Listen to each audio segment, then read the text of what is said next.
Oh, boy! Hey, Brian, look! Brian? I'm a father! You're a two-wheeled monster!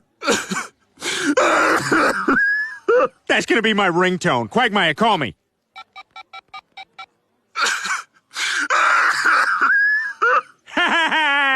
Is there any more coffee? Anna? I'm here with my dog. He's not feeling well.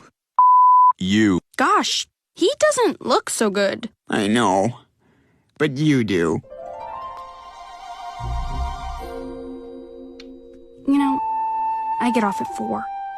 I might just be up for a movie. Okay, somebody really needs to help me here. No!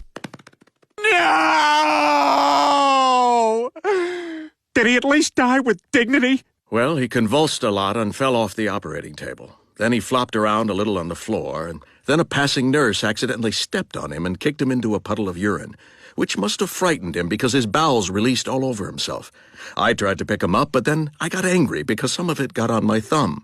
So I threw him against the wall, and that's where he died. That's the way I want to go. Ouch. There you go, you're good. You didn't touch me. I don't want to get AIDS.